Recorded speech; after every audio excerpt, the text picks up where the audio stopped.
हमारे साथ कार्यक्रम में शामिल हो रहे हैं केडियानोमिक्स के फाउंडर और सीईओ सुशील केडिया साहब। केडिया साहब, बहुत बहुत स्वागत है आपका, धन्यवाद समय देने के लिए। सबसे पहले चलो अमेरिका चलते हैं, वहां से शुरुआत करते हैं, क्योंकि डाउ और नैस्डैक दोनों भाई अलग दिशा में चल रहे हैं। नैस्डैक 8 दिनों से लगातार हाई बना रहा है, डाउ 5 दिनों से जरा ठंडा है। पहले तो वहां के बाजारों का समझाएं सर।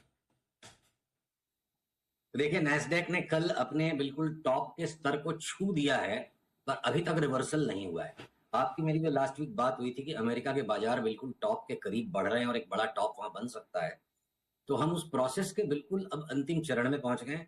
और ये देखिए, एक ही मार्केट की दो इंडाइसेस में 4-6 दिन का फर्क होना, वर्ल्ड के ही एक ही संसार के दो मार्केट अमेरिका और इंडिया में 2 महीने का फर्क होना, और फिर भी साल भर के स्तर पर सारे मार्केट करीब करीब सेम चलते हैं, तो ये छद्म बाजार रचेंगे नहीं तो फिर हम सारे लोग इतनी ट्रेडिंग क्यों करेंगे, हमारी रिसर्च फर्म क्यों चलेगी, आपका टीवी चैनल क्यों चलेगा।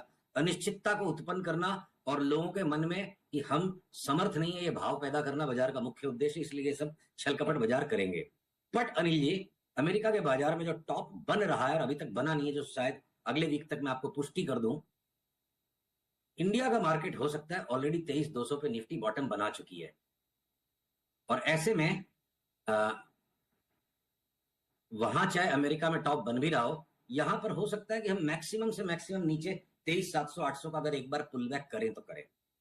पिक्चर ऐसा है, अमेरिका भले टॉप बना रहा हो, यहां पे बायस अब हमारा चुने हुए चुनिंदा स्टॉक्स को लेने में ही है। शॉर्ट सेलिंग करके पैसा बनाने में अहंकार की पूर्ति होती है, पैसा ज्यादा बनता नहीं है। तो आप ये कह रहे हैं कि नवंबर के लोज जो है 23,300 के आसपास के, वो अब नहीं टूटेंगे आसानी से, इनफैक्ट 23,700-800 भी नहीं टूटेगा।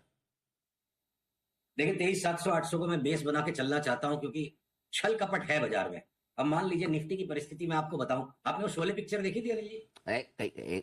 शोले एक बार नहीं कई बार सर याद है, एक एक डायलॉग याद है। हाँ। जब असरानी की एंट्री हुई थी तो उसने क्या डायलॉग दिया था, मैं अंग्रेजों के जमाने का जेलर। नहीं ऐसा नहीं था। हाँ, वैसा करके वो बराबर बताओ सर।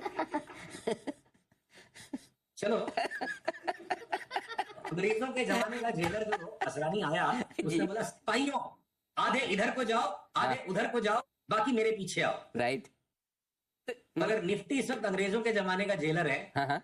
आधे स्टॉक्स इधर आधे स्टॉक्स उधर ट्रेडिंग के टाइम फ्रेम में, और जो निफ्टी बोल रही है बाकी के मेरे पीछे आओ, निफ्टी कहीं जा नहीं रही है 5 दिन से। पीछे कुछ भी नहीं, तो इसका मतलब क्या? लेकिन इसका मतलब ये हुआ कि अगर बजाज ऑटो ने एक डीप करेक्शन दे दिया तो हम अब उसमें 20% की रिबाउंड खेलने के लिए तैयार है।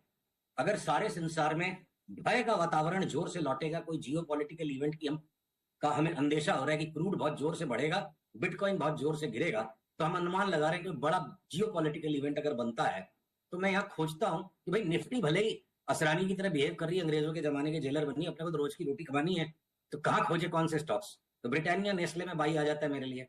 हो सकता है ब्रिटानिया यहाँ से 50% बढ़ जाए अगले 4-5 महीने में, और नेस्ले 3-4 महीने में 30% बढ़ जाए। तो भाई मैं निफ्टी के ही पीछे क्यों भागूं? अंग्रेजों के जमाने के जेलर की तो अपनी जेल है, पूरा मार्केट मेरे लिए खुला है, जहां मेरा पैसा बन सकता है, जहां मुझे शांति मिले। टेलीस्कोप के बारे फोकस नहीं आ रहा है 7 दिन के टाइम फ्रेम पे, तो मैं फोकल लेंथ को चेंज करके 15 दिन पे जहां पिक्चर क्लियर मिलेगी, 1 महीने पे पिक्चर क्लियर मिलेगी, उसको खेलूंगा। अगर हमने पीएनबी पे बात की थी, नीचे 90 रुपए के आसपास की 180 की चाल लगती है, पर एक बार जो चाल होने के बाद लगता है कि वापस 90 रुपया रिट्रेस हो सकता है। तो क्या पता 23,200 की निफ्टी आए और उसमें पीएनबी जैसा बैंक रिट्रेस कर जाए। पर मेरे को एक भी स्मॉल फाइनेंस बैंक नहीं बेचना है, मेरे को कोई भी पीएसयू बैंक्स नहीं बेचने, जरा से भी घटावड़े के अंदर उनको जोर से दबा के लेना है। पीएनबी और एसबीआई एक अलग बात है, तो थोड़ा सा भी पीएनबी स्टॉक्स पीएसयू बैंक्स की तरह बिहेव नहीं करे।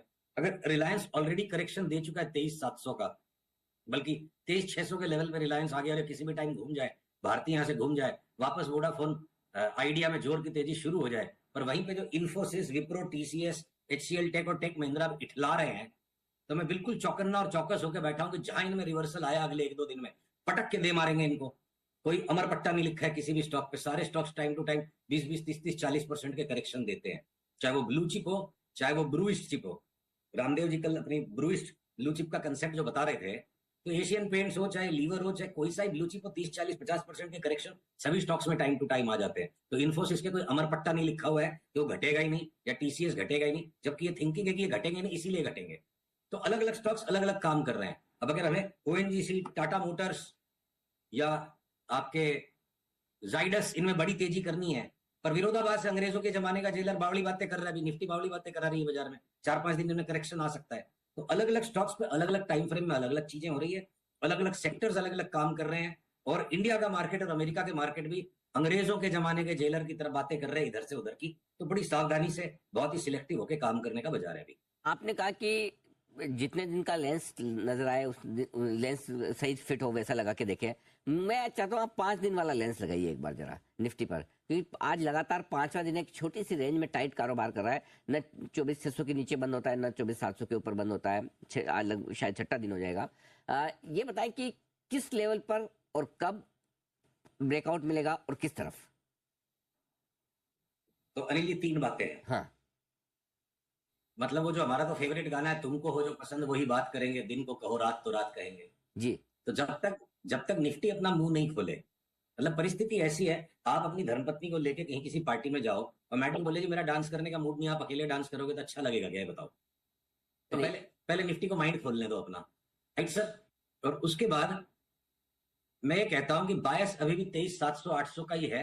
और जिस दिन भी आज के भाव से, अगर मैं आपके इस प्रश्न का उत्तर बाध्य करूं अपने आप को, अगर निफ्टी बंद दे देती है मुझे, रुकिए मैं आपको लेवल बताता हूं, अगर ये निफ्टी मुझे बंद दे देती है, हाँ आज का बंद अगर निफ्टी का मुझे 24,780 के नीचे नीचे बंद आ गया तो हम रात को शॉर्ट सेल कैरी करके जाएंगे। पर विरोधाभास आप देखो निफ्टी और बैंक निफ्टी के बीच में, बैंक निफ्टी बता रही है कि अगले 2-3 दिन वो घटने तैयार नहीं है। इसलिए मेरा अनुरोध है कि मतलब किसी के भी गार्जियंस ने, ससुर जी ने, पिताजी ने बोला तो है नहीं कि आपको हर एक प्रश्न का उत्तर ढूंढना पड़ेगा, रोज निफ्टी में सौदा करना पड़ेगा। इस वक्त बाजार मेरे को लगता है ये कह रहा है निफ्टी को और बैंक निफ्टी को अकेले छोड़ दो, इससे कुश्ती मत लड़ो, 2-4 दिन में इनके पिक्चर को स्पष्ट होने दो। फिर भी अगर बायस लेना ही होगा और आप कहोगे कि सीधे सीधे जवाब दे सुशील, घुमा के बात मत कर, तो मैं बोलूंगा भाई 780 के नीचे बंद दे देगा तो निफ्टी बेचेंगे, और नहीं है तो बाकी इंडिविजुअल स्टॉक्स में बाइंग के सौदे कर रहे हैं।